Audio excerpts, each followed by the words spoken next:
બે બિલાડી અને એક વાંદરો. કેમ છો બાળમિત્રો? મજામાં છો ને? બાળમિત્રો, આજે આપણે બે બિલાડી અને એક વાંદરાની સરસ મજાની એક વાર્તા જોવાના છે. એ વાર્તામાંથી આપણને શું શીખવા મળે છે એ આપણે વાર્તાના અંતમાં જોઈશું. તો ચાલો જોઈએ બે બિલાડી અને એક વાંદરો. એક ગામમાં બે બિલાડીઓ રહેતી હતી. એ બંને બિલાડીઓ તો ગામમાં સાથે જ હરતા અને ફરતા. આમ તો બંને બિલાડીઓ પાક્કા મિત્રો હતા, પણ ક્યારેક ક્યારેક એકબીજા સાથે લડતા ઝઘડતા અને એકબીજાથી રિસાઈ પણ જતા અને ફરી પાછા હળીમળીને રહેવા પણ લાગતા. એક વખત એ બંને બિલાડીઓ ભોજનની શોધમાં ગામમાં ફરવા માટે નીકળી અને ફરતા ફરતા તેમણે જોયું તો એક ઘરમાંથી ઘરના બધા લોકો બહાર જઈ રહ્યા હતા. તેથી ઘરને ખાલી પડેલું જોઈ તેઓ તો મોકો જોઈ એ બંને બિલાડીઓ એ ઘરના રસોડામાં પહોંચી ગઈ. ત્યાં જઈને જોયું તો એક સરસ મજાનો ગોળ ગોળ રોટલો હતો. એ રોટલો જોઈ બંને બિલાડીઓના મોંમાં તો પાણી આવી ગયું અને બંને બિલાડીઓએ તો છલાંગ લગાવી રોટલો મેળવવા તરાપ મારી. બંને રોટલાની સામસામે ઊભી થઈ એકબીજા સાથે લડવા લાગી. એક બિલાડી કહે, આ રોટલો તો મારો છે. બીજી બિલાડી કહે, અરે ના ના, આ રોટલો તો મારો છે, એ તો હું જ ખાઈશ. તો પેલી બિલાડી કહે, પણ એ રોટલો તો પહેલા મેં જોયો છે, એટલે એ રોટલો હું જ ખાઈશ. ના ના, એ રોટલો તો હું જ ખાઈશ. ના ના, હું ખાઈશ. ના ના, હું ખાઈશ. ના ના, હું ખાઈશ. એમ તેઓ તો બંને લડવા લાગ્યા. લડતા લડતા તેમાંની એક બિલાડી રોટલો લઈને ભાગી. સાથે સાથે પેલી બિલાડી પણ સાથે સાથે જ ભાગી અને બંને રોટલો લઈ ગામની બહાર એક ઝાડ પાસે પહોંચી ગઈ. ત્યાં જઈ ફરી એ બંને તો ઝઘડવા લાગી. આ રોટલો મારો છે. ના, આ રોટલો મારો છે. આ રોટલો મારો છે. ના, આ રોટલો મારો છે. એમ એ બંને બિલાડીઓ તો રોટલા માટે ખૂબ ઝઘડવા લાગ્યા. ત્યારે ત્યાં ઝાડ ઉપર એક વાંદરો બેઠો હતો. એ આ બધો તમાશો જોઈ રહ્યો હતો. વાંદરાને પણ ખૂબ ભૂખ લાગી હતી. વાંદરાને એ રોટલો ખાવાની ઈચ્છા થઈ. વાંદરો તો એ રોટલો પડાવવાનો વિચાર કરવા લાગ્યો.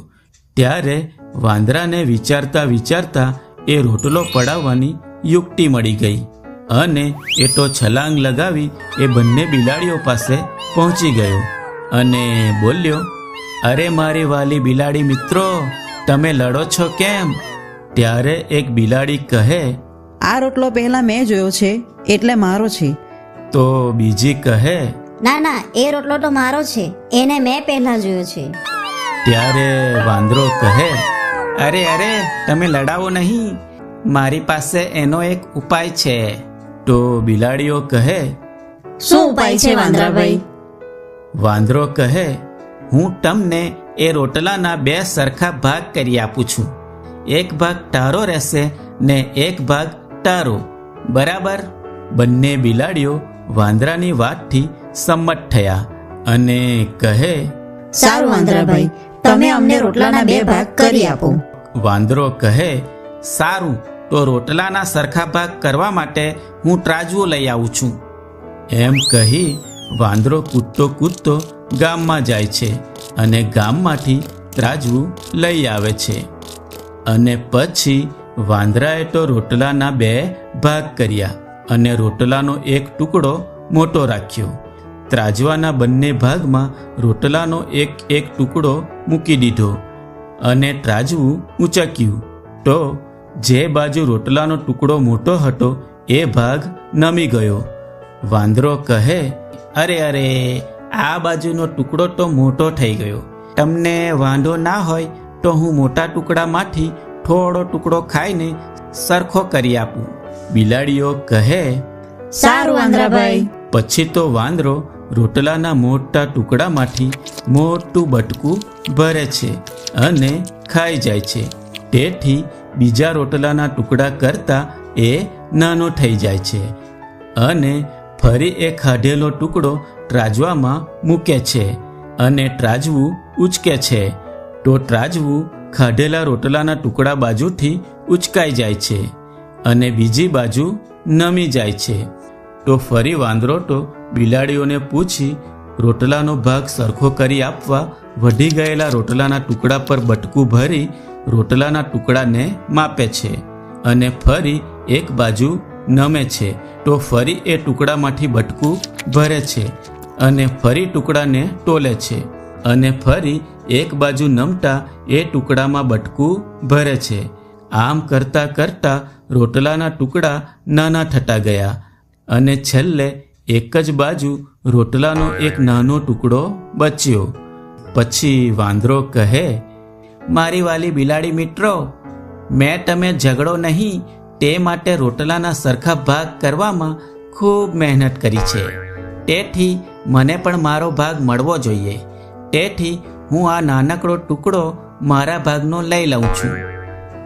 એમ કહી જે વધેલો ટુકડો હતો એ પણ વાંદરો ખાઈ જાય છે અને વાંદરો તો કૂદતો કૂદતો ત્યાંથી જતો રહે છે અને બિલાડીઓ તો એકબીજાનું મોઢું જોતી રહી જાય છે અને એમને પોતે છેતરાય છે એનો ખ્યાલ આવી જાય છે.